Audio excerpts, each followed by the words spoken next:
آپ تمام احباب اور دوستان امید کرتے ہیں کہ اب آپ کو آواز درست آ رہی ہو، لیکن ہم اس کو ٹیسٹ بھی کریں گے، آواز کو بھی درست ٹیسٹ کریں گے اور چیک کریں گے کہ اس دفعہ مائک کے آنے پر آپ کو آواز درست آ رہی ہے۔ تو میں اس کو ایک خلاصتاً آپ کی خدمت میں عرض کروں کہ پہلا جو چیپٹر ہے اس شہزادی کے خیر شد یعنی داستان مولانا نصر الدین، جس کا پہلی بار اردو میں ایک ناول جو لیونیڈ سولوویوف نے اس کو تحریر کیا 1954 میں چھپا سوویت زمانے میں، اور انگریزی اس کی ہم نے پیشکش کی تھی میجی ٹی وی پہ، دی انچانٹڈ پرنس انگریزی سے ہزارگی میں۔ تو آج موقع ملا ہے تو دوست احباب فیملی سارے جو آن لائن زندگی گزار رہے ہیں، سیکنڈ لائف گزار رہے ہیں، ان کے لیے دل کی دھڑکن ایک ایسا کردار، ایسا کریکٹر جو کہ سینٹرل ایشیا کے کسی بھی مقام پہ آپ مولانا نصر الدین کا نام لو تو ہر فرد جو چاہے وہ عوام ہو یا خواص ہو ان کو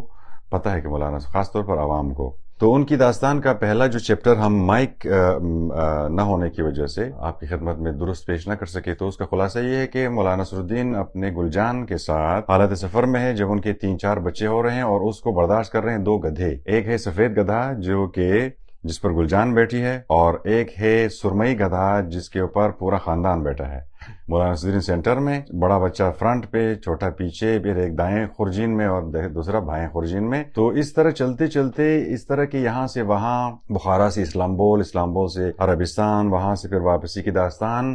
تو ابھی یہ واپس سینٹرل ایشیا یعنی بخارا کے آس پاس پھر رہے ہیں، تو گلجان فرمائش کرتی ہے کہ ہمیں اپنے ابو کے گھر ٹھہر جانا چاہیے، کچھ آرام کرنا چاہیے، کتنا سفر کریں گے ہم؟ تو پھر ملا کہتا ہے بخارا میں تو ہم الاؤ نہیں ہیں، وہاں سے تو ہم ایگزائل ہو چکے ہیں، نکالے گئے ہیں،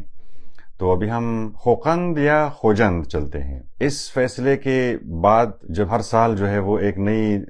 پیدائش ہوتی گلجان کے ہاں، تو سرمئی گدھے کی حالت بہت خراب ہو جاتی روزانہ، کیونکہ 4 سال میں چوتھا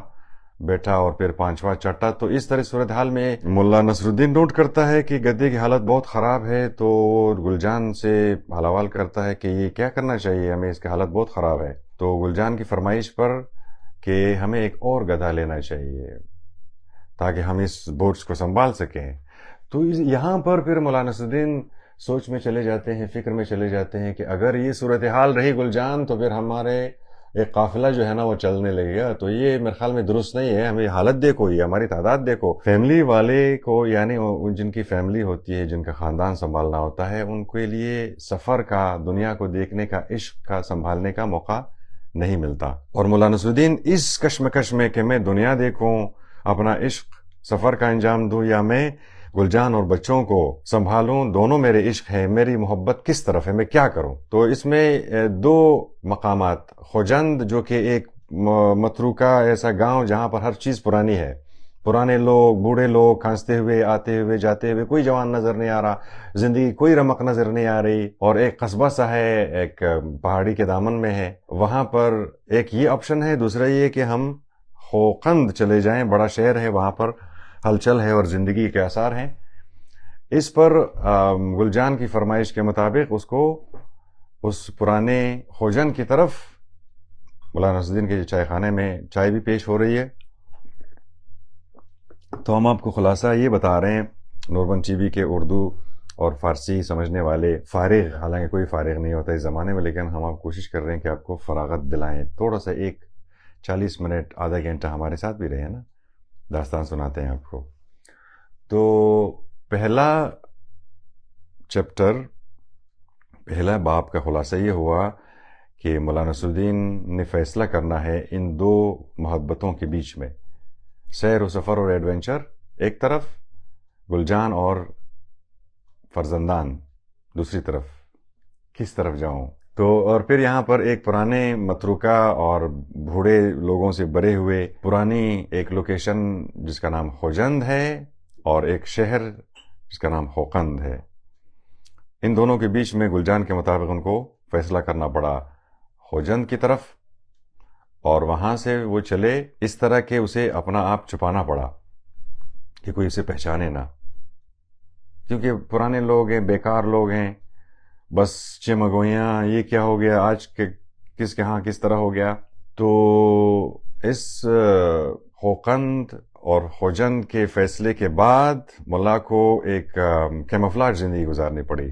بڑی بڑی گلاسز لگاؤ، خود کو چھپاؤ، کسی سے نہ ملو، کہیں پر مت جاؤ، کسی سے انٹروڈکشن مت کرو، اور خود کو اوزاک بائی بولو. تو اس روپ میں وہ کچھ عرصہ رہے اور زندگی ان کے لیے قید خانہ بنی. اور پھر انہوں نے دعا کی کہ الہی مجھے اس جنجال سے نکالو، یہ تو میں قید خانے میں آیا ہوں، اتنے بڑا سا تم نے جہان بنایا اور مجھ کو ایک قیدی بنایا ہوا ہے آپ نے، تو میرے لیے بھی راستہ کھول کوئی. تو یہاں سے یہ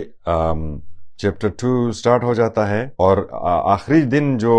مولانا نصرالدین کے گزرے وہ ایک انتہائی گندے اور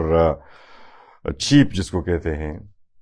ہوٹل میں اس کا گزارا ہوتا ہے، جہاں پر چور چکے سارے جمع ہو جاتے. لیکن وہاں پر ملا بہت تسلی سے اپنی زندگی کے بارے میں بھی سوچتا کہ میں کہاں آ کر پھنس گیا ہوں. لیکن آخری اس کا جملہ پہلے فصل کا ہے کہ خود ملا ہنوز نمیدانست کہ دوران اسارت او در خوجند پایان یافته است. اس کو خود بھی نہیں پتا تھا کہ کچھ ایسا ہو جائے گا کہ میری یہ